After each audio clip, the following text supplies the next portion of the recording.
Entering our second season of Blood Time, we want to thank not only our phenomenal and remarkable individuals that were our guests, but also the support, the incredible support that we have had throughout the community, not only locally, but nationally. What you can absolutely put to bed as guaranteed the second season of Blood Time are more remarkable individuals, more transformative stories, and more Blood Time moments.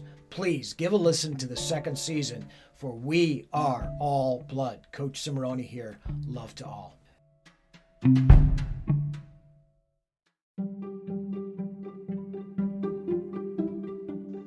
want to thank Serve Pro of Beechwood, our newest sponsor, and Jack Coslin, the owner. They serve all of Northeast Ohio, not just Beechwood. They specialize in disaster cleanup that leaves your home or office like new, like it never happened. Flood and water damage, fire, mold, and they say even blood and guts. Not just any Serve Pro. Seek out Serve Pro of Beechwood. That's Serve Pro Beechwood, Shaker Heights, ClevelandHeights.com, 216-464-4498. Operated by a former All-State wrestler from Beechwood. We love Serve Pro of Beechwood. Hey, Coach Cimarroni here at Blood Time. We're in our second season. I just love being in our second season. It's so cool. And I got my producer extraordinary, Maverick Peters, who's just the best that there is. How you doing, Mav? What's up, Coach? Hey, man. Great to see you. And here I've got not only a wrestling coach, not only a wrestler, but an author. I love the combination of intellect and passion. Keith Manos, welcome, Keith. How you doing, man? I'm enjoying the day. Thanks, Peter. Awesome. Well, I got you all masked up, and I love that. Everybody can hear me okay, I hope. Oh, yeah, we can hear you. You sound great. Thanks. You sound great. And you look kind of tough. Mask on. I love that. I should have worn my black sunglasses, too. Exactly. Here, you want my glasses? Anyhow, but Keith, you coached a storied program for many years with a program that was small, this incredibly tight community with amazing amount of families, with amazing amount of multiple state champions out of amazing amount of brothers. It was the craziest thing, if you ever think about it, really, maybe in our history of sport in the state of Ohio, so many brothers were multiple state champs from so many families. Talk a little bit about that mentality. Richmond Heights, the Spartans. Well, when I came to Richmond Heights, I took over for Michael Porras. Another legend. A legend. Yeah, that's right. One of the greatest coaches in Ohio. He, of course, is in the National Wrestling Coaches Hall of Fame, the Ohio chapter. Just a legendary coach. And so I was a young guy coming into Richmond Heights. Sure.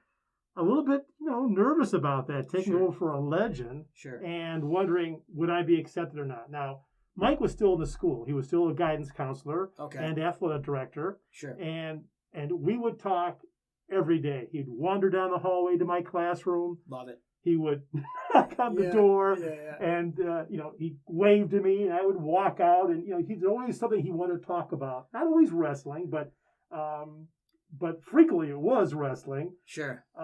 And he was just a great mentor for me when I came to Richmond Heights. But as I said, I was a bit nervous, and I thought, oh my goodness, all these brothers. And I still had Danny Hansen was the last Hansen brother, and Matt four-time state champ, four-timer. Yep. And Matt McClellan was the last McClellan brother. Okay. And that was basically it for the brothers. But I thought, well, is this community going to accept me, this young guy coming in? At least then I was a young guy. Right. Not so much now, of course. That's all right. We all resemble that remark. Except for Maverick. God bless you. So, but they did. I was just so pleased that that the people, the families, the moms and dads were very welcoming to me. Sure.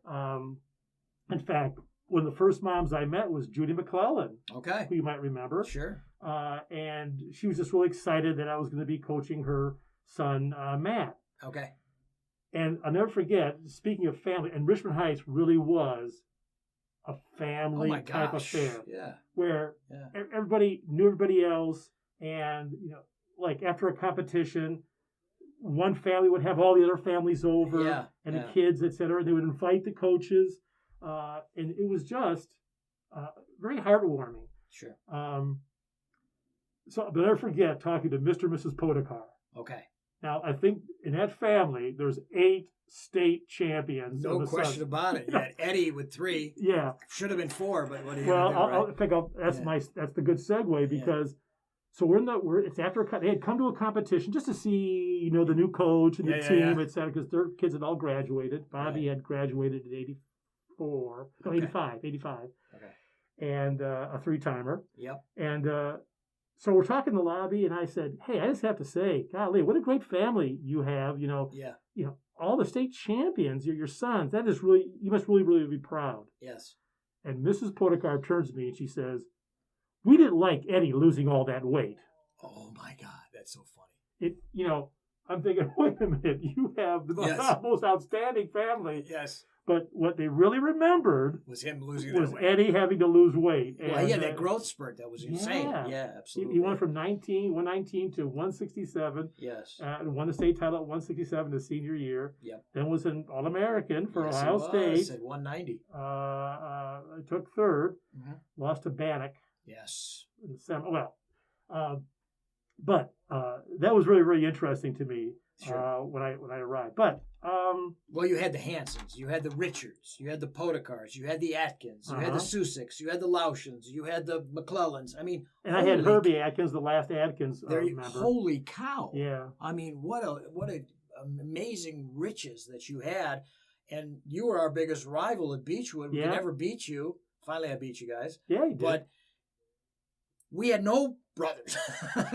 We always had to pick them out, the family. We figured out because, we just didn't have big families at Beechwood. And it was just an interesting dynamic that levels of excellence came completely different ways. And Mike, to be sure, acknowledged that. He was so grateful for the families and the family support that he received while he was there. Everybody loved Mike. Oh, yeah. I love Mike. Yeah. I mean, opponent coaches loved him, kids loved him, parents loved him, and I don't know if they all loved me like that, but I know they loved him. Well, it's interesting, Keith, because I had Alan Krause in here in our first season, and Alan Krause was a great Beechwood wrestler, but not elite, but he was a great Beechwood wrestler. But he was a kind of a cocky, and he tells this story about what happened to him against the Richmond Heights team. And there was a guy by the name of Bill Wokley who came out, who was not a wrestler, but he was a football player, great athlete, but he came out one year. And Alan was beating him pretty bad. And he kind of was cocky about it, was, smiling to the crowd when he was pinning him and this and that. And Mike wouldn't shake his hand. And Alan realized at that point that he did something wrong. That's how much he respected Mike. He said, I didn't want Mike's disappointment. And he said, you know what? I really reflected after that. Good for him. Isn't that something that lesson can be taught without even being your coach, by being that kind of coach, that kind of respected coach? And that's, I think, what Blood Time's all about, that affected him in a blood time way. He was transformed that moment by Mike Paporis. Pretty cool. Yes, it is. Thank you for sharing that story. Yes. And so tell me, I'm going to segue into this. Tell me about what was your blood time moment that somebody put their arm around you or kicked you in the butt or did both, that said to you, Keith, you could do something, maybe something better than you could ever think that you could do. Well, I have to go back for this because I'm going to do a little reminiscing here. Okay. See, I got into wrestling because of my brother. My older brother wrestled at Bay High School. Sure. And I just wanted to be like my older brother. I just admired him and still admire him so much. He's a doctor at the Cleveland Clinic now. Nice. Psychology. He's got a degree in psychology. Okay. And I just, the sport just excited me just so much. Because I was a little guy. Yeah. And I thought, here's something that I can do. I mean, I'll be competing against other little guys. Right. And, when I was in 8th grade, there was no middle school wrestling, no junior high wrestling back in those days. Right. If it was very, very few schools had. Yeah, it was hodgepodge or CYL, basically. Correct. Yeah. So I would leave my middle school in the winter, and I would walk to the high school so I could. Now, my brother had graduated by then. Okay. But I would walk, and I would practice with the 9th grade team. Okay. Just because I just wanted to be involved in the sport, and they let me do it. But you were allowed to do that. Yeah. Back in the day. Yep. unlike today where there's all the club wrestling going Yeah, on. I know. We had Mike Kalzicki in here earlier, and we talked about that. What's the future of our sport as a high school sport? It's an interesting dynamic. Well, I can address that a little bit later, but if you're interested, because I have Sure, it is an interesting new dynamic in the sport of wrestling. right. So, and I would practice those guys, and even though they would all beat me up, because I was a little guy, and everyone on the freshman team at Bay High School could beat me up, but I still liked it so much. Yep. And the coaches at the time were also kind of welcoming. They said, they thought it was great that this 8th grade kid was taking the initiative to come up and practice with us. And I would travel with the freshman team to their competitions. They wouldn't let me wrestle, even though I kept asking because it was illegal. Yep. And then and then my freshman year, of course, I was on the freshman team. Okay. And one of the neatest thing that happened to me that freshman year was when the varsity coach, a guy named Mike Hansinger, who only was a varsity coach for 2 years. Okay. He yelled out my name at practice one day. He said, Manos, get over here. Okay. And wanted me to come and practice with the varsity team. I love it. I was like, oh, goodness, this is amazing. That's right. And I'd wrestle because somebody was sick. Yeah. And they needed another body. Somebody was not at practice. Of course, I got all beat up, but I didn't care. I thought, this is just so awesome. I'm wrestling with the high school boys. I'm wrestling with the varsity team. That's fantastic. So then the next year, my sophomore year, Joe Scaletta came fantastic. to yes. Big mentor for Mike Deanna and some others. Goodness. Yeah, he's a great guy. Yes, definitely. Yeah. He came to Bay and was the head coach.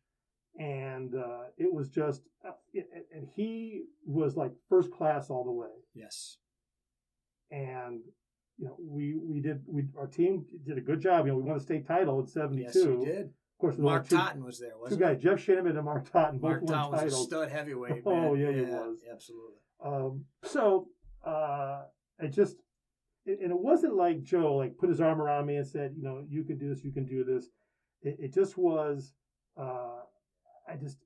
He just still had the enthusiasm and the drive for the sport that I thought was just really cool. So he instilled this feeling he was a good model. Confidence and way of behaving and way of literally doing what you're doing. Yeah.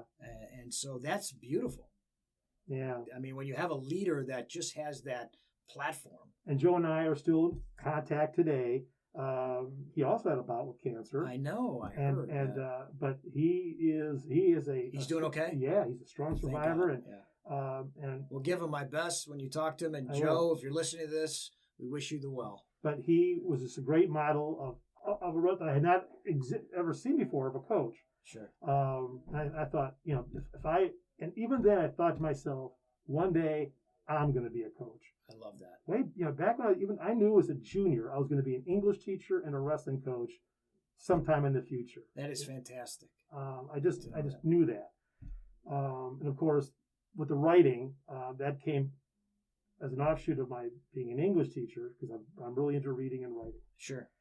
And so time passes, and I do become eventually a head coach. I started my coaching career in Sylvania Southview High School. Okay. And then I went to, after 2 years there, and I was I was not a good coach at all. Okay. But I learned how to coach. Right. On my own at that point. Of course. And then I went to Norwalk High School. Okay. And I was an assistant for a couple of years under a guy named Denny Corrigan. Sure. He has since passed, but he was another great mentor for me. I had left Sylvania with some really bad feelings about my skill as a coach. Okay. Like, as one example, I had to kick off the team the son of the president of the Boosters. Oh, boy. And he went right away to the AD and said, you got to get rid of this guy. Gotcha. Yeah, and of course. You got rid of you. Yeah, exactly. So you can see the writing on the wall there. Yes. So well, let's hold on for a second because I want to get into this, but we got to take a commercial break and we'll be back in a few minutes. It's Coach Cimarroni with Coach Manos. We'll be back in a few minutes. Thanks.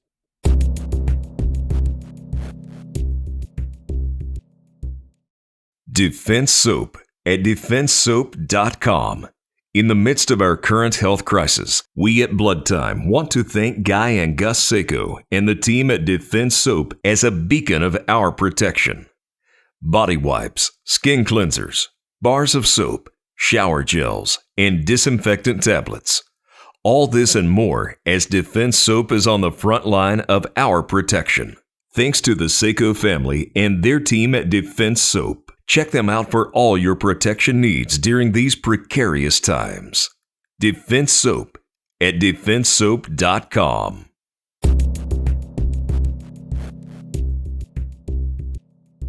And we're back. It's Coach Cimarroni with Keith Manos and talking about the Norwalk experience that rehabilitated you basically as a coach, gave you more confidence, and then led you to Richmond Heights as the head coach, taking over for the legendary Mike Paporis. So tell me how that Sure. Norwalk experience revitalized you, So reignited you. I come to Norwalk, and I'm under Denny Corrigan, another legendary coach. Right. He is in the Ohio High School Wrestling Coaches Association Hall of Fame. Yes, he is. And what he really taught me was how to be a mat coach, how to coach during a match, where yelling things like, come on, or you got to get away, or move, are Right. not like, that's not coaching. That's just yelling. Yes. So I really learned a lot about just mat coaching, match coaching from Denny. Right. And he was also had a lot of like insight knowledge about preparing kids in practice and all.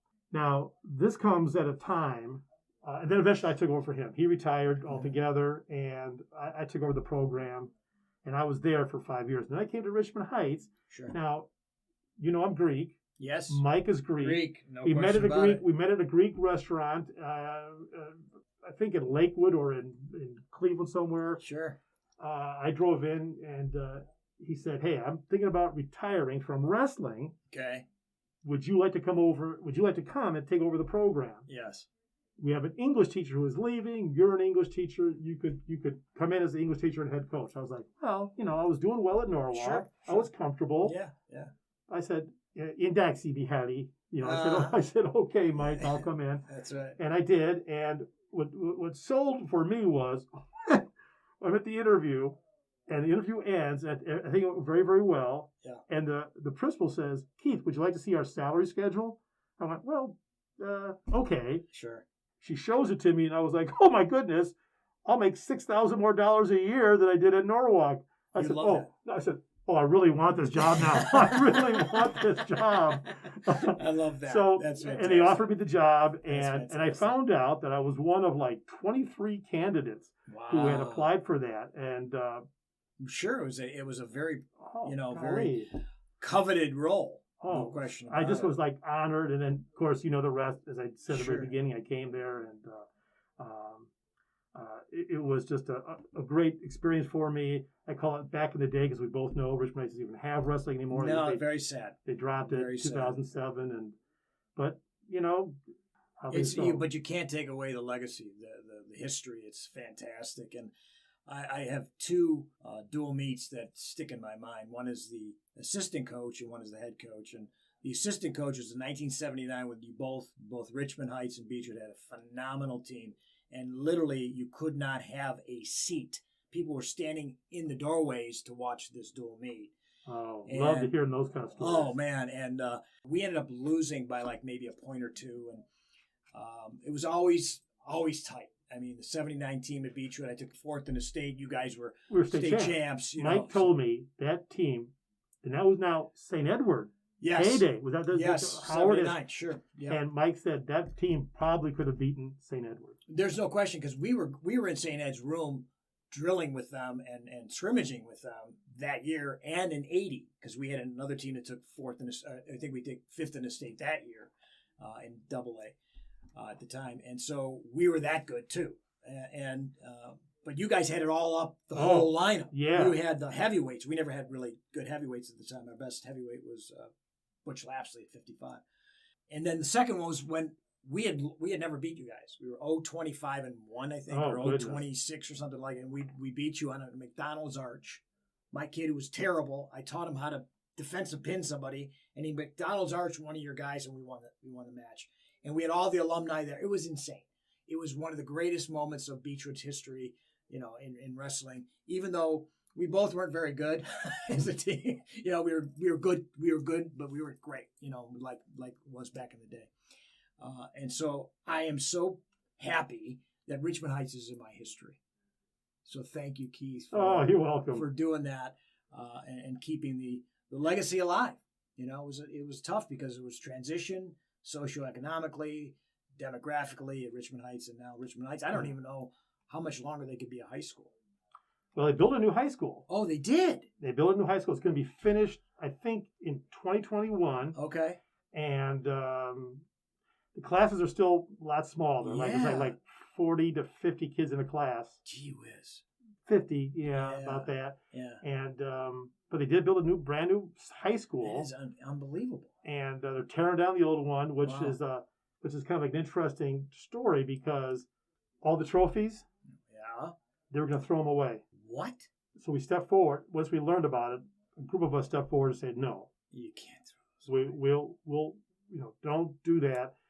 And then we're going to we have a plan for them, but then COVID hit. Right. And we have not done anything since. But, oh my gosh, you can't have that happen. Because all they were going to do was bulldoze that whole section where the gym is. Gee whiz. And the wrestling room is all demolished now. That is just insane. So what happened with the trophies?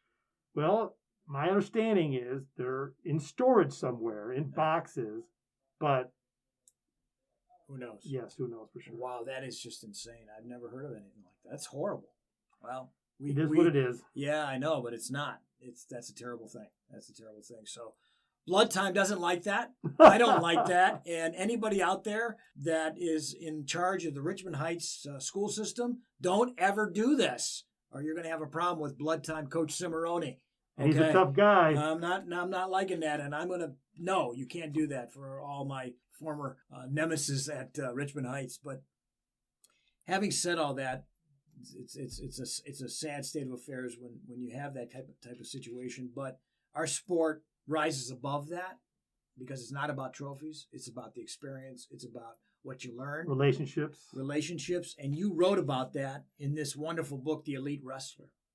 You wrote about numerous relationships that make up a great wrestler. Tell us a little bit about the impetus for writing the book and some of the lessons learned in the book. Well, Elite Wrestler emerged from my perception, and some people might disagree, but that wrestling is becoming somewhat of a specialized sport. Okay. By that I mean that the current athletes in wrestling are there because this is their focus. This is what they might do other sports. Mm-hmm. That is still out there. Right. We do have multiple sport athletes, but the real special ones, the great wrestlers, the elite wrestlers, are those who look upon wrestling as this is my sport. And to be sure, a lot of sports have now special athletes who specialize. Sure. I mean, you were mentioning your football experiences before. Yes. Back in the day, football started in August and ended at near the end of October, right, or early November. Yeah. Now football is ongoing with camps and conditioning and lifting and 7-on-7 and etc. Sure. Mm-hmm. And just same thing with soccer, same thing with basketball, same thing with tennis, same thing with hockey. Baseball is now indoor, at least for the younger ages. Sure.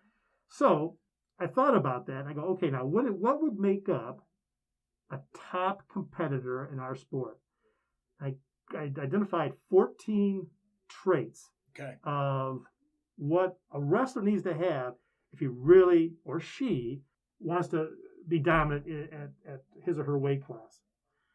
And that's what started that. And I thought, okay, this is what am I describing? I'm describing the elite wrestler. Those are the characteristics are. And of course, again, reach back into our previous conversation. I thought about those Richmond Heights wrestlers. I thought about all those those NCAA wrestlers. I thought, okay, what do they all have in common? What do they share? And those traits are in that book. So those traits are in this book, but you mentioned that the specialization, I think we lose things by not playing other sports. Oh, I agree. And we don't, or other activities like cards, like chess, like backgammon, anything that has to do with strategy or creativity on how to win. When you take a guy like Gretzky, the GOAT, he learned because he wasn't the fastest, strongest, most athletic hockey player of his generation, but he was the greatest. The reason was he played behind the net. He learned how to use the game to his best ability. But he learned that from baseball, he said, because he played other sports. And he learned the creativity of where was the best fielder. Why were they the best fielder? And so when you get that creativity, you bring it into our sport, wrestling. So I encourage my athletes to play at least one other sport. And wrestling is the most creative sport out there. Right. Because it is the sport that is the most unpredictable. Yes. No one can determine exactly what's going to happen in any match, how either competitor is going to move. Whereas in football and basketball, and baseball, plays are structured. There isn't that in wrestling. It's the most creative sport there is. And not only that, but this and maybe boxing and maybe a few other martial arts are the only sport that could end without a time frame. Could end literally in the first 4 seconds of the match. Yeah. Or end at 5:59. Correct. Okay? With the pin. And so with that, there is a specific mentality that you need to bring to our sport to understand that. And that's kind of in the book too. I love that. And so when you look at that, give us some of the attributes that you found that are in the Elite 14. Well, let me just say this. When I would teach at a wrestling camp in the summer, a wrestling clinic, before I would actually start teaching technique, I would ask the wrestlers who were attending in front of me, I would say, hey, let's brainstorm here. Tell me some characteristics of a great wrestler. Sure. And they would say things like, perseverance, determination, mental toughness, work hard. Tenacity. And maybe after years and years of doing that, maybe once or twice, one kid might say talent. Gotcha. I said, so after they get done with the brainstorming, this would take about a minute or two. I'd say, look, you hear all what you said? Nobody said talent. All those characteristics, you all can have them. Right. You can all adopt those characteristics, like perseverance, right, like determination, focus. There's two things there about like physical, that anyone can make themselves stronger. Sure. Better so, shape. So those are some of the characteristics that are in the book. I don't want to give away too much. I want people to get out there and check it out. Buy of course. It. But I hear what you're saying. But also too, I teach to any team I coach the global approach. It's about what you put in your body. It's how you rest your body. It's how you spiritually go through life. It's what you do intellectually. It's also what you do as a student of the game. So it's not just the physicality of it. It's just not the strategy. It's all that brings you to that room. And then once you leave that room. So I think that's probably what you've addressed as well. It is, yes. In the book. Well, that's great. So Keith, what are we doing with this book, and where can we get it, and how can we reach you to get this book? Well, there's two ways to get the book. You can get it on Amazon, of course. Nice. Also, it might be a little more convenient to go to coacheschoice.com. Coach's Choice. www.coacheschoice.com. Okay. I am their only wrestling author as of right now, so that's probably the best place to get it, and they'll take care of anyone. And you can go to my website, keithmanos.com, and also see the book there. And most people know how to get a hold of me. Sure, absolutely. Well, when this episode comes out, we will definitely promote you on our, thanks. Absolutely, that's what we're here to do. I have to say, this is a really cool. I'm gonna do some name dropping. Please do. This is really cool. So, Jordan Burroughs. Nice. So I started to market my book. I started to send it out there. He's not too shabby. Facebook. Yeah. And like LinkedIn. Right. Jordan Burroughs contacts me on LinkedIn. I'll be darned. I was like, oh, goodness, Jordan Burroughs. Right. And he says, hey, I'm interested in your book. I'm looking forward to reading it. And I'm paraphrasing. Sure. And I want to thank you for all that you're doing for wrestling. And I was like, oh, good. And so thank goodness my wife was there, because I was going to say, oh, Jordan Burroughs, you're the greatest in the world. Yeah. She says, no, Keith, keep it simple. Yes. Just thank him. Don't be a fanboy. and say you look forward to him getting, responding to your book. So that's what I did. Nice. My first book, which was Wrestling Coach's Survival Guide. Okay. John Smith at Oklahoma State used it in his wrestling class at Oklahoma State, because he called me and asked permission to use it. Nice. Of course, I said, well, you got to compensate me, John. Yeah, exactly right, Johnny boy. Come on. Give me some of those Okie dollars. and he did. That's good. Per student who got the book. But when he called, I wish I had recorded the conversation on my cell phone, but he called me on the phone, and I'm like, oh, I'm talking to God here. Exactly right. This was just so fast. I was like, he's got that, that Okie twang, That's a Keith. Real low key, he goes, hey, I just think this book of yours is so good. And I was like, oh, goodness. And so I said, John, definitely, thank you so much. I love that. Yeah. So hey, listen, you got that in both your back pockets. You got Johnny Smith and you got Jordy Burroughs. I love it. I have not talked to John Smith since then, but well, that's okay. That's what you did. You did. So that's no question about it. Well, Keith, this is fantastic. We love that you're doing this for our sport. We love that you're doing this for the athletes that will, benefit from this. And also maybe the coaches, too. Oh, definitely. This is for coaches, for parents, for ADs, for wrestlers. And as we said, the global, right? Yes. It's and the global world. And I have 2 more books will be coming out from Coach's Choice that can also help those same groups. Those should be coming out before the end. That's not anybody knocking at the door. He's knocking on wood. Yeah. Before the end of 2020. But, we'll see. Well, 2020 has been a very challenging year. Yes. But we are here doing it. Yes. And Keith, I really want to let you know that symbiotically we matriculated together through the sporting ranks and through the coaching ranks. And I really appreciate what you did. Oh, thanks. At our big rival, Richmond Heights, the home of the Spartans. And Pete? Yes. I'm not certain they're even rivals anymore. Well, of course not.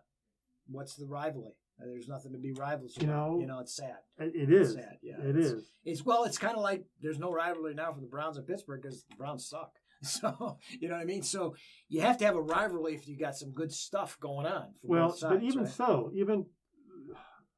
after I had retired from Richmond Heights, several years later, I don't know how it happened, but I ended up talking to some athletes. I said, hey, are you guys excited for the Beechwood game? Yeah. And they're like, huh? Yeah, what? What? Aren't you guys rivals of Beechwood? Right. We are? Yep.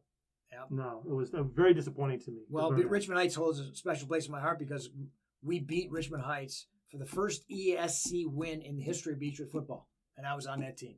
So, and I remember we put dents in the top of the bus with our helmets. It was unbelievable. They had to redo the entire top of the bus. So fun back in the day. Back in the day. But well, I could talk for hours with you about this and our mutual coaching experience, but more importantly, our alma mater as coaches that we finished at.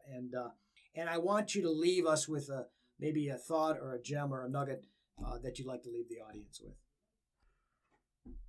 Wrestling is such a special sport, and it has always been the sport for everybody.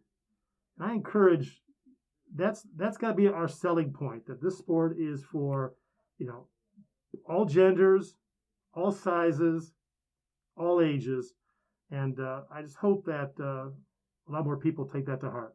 Absolutely. We are the ubiquitous sport. I love that. For everybody. Keith Manos, former head coach at Richmond Heights Spartans, author of The Elite Wrestler. God bless you, man. Thank you so much for coming in. We are Blood. This is Coach Cimarroni. Love to all. I want to share my thought of the day with you. Question all authority, especially your own.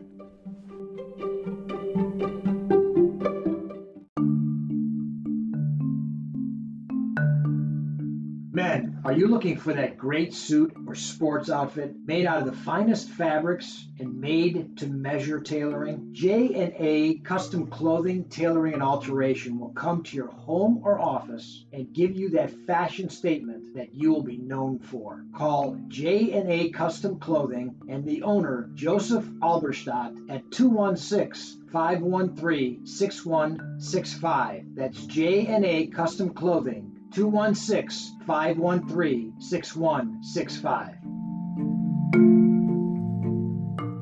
This is Dominic Abinator. You've just heard another episode of the Blood Time Podcast. Check out more at maverickpodcasting.com.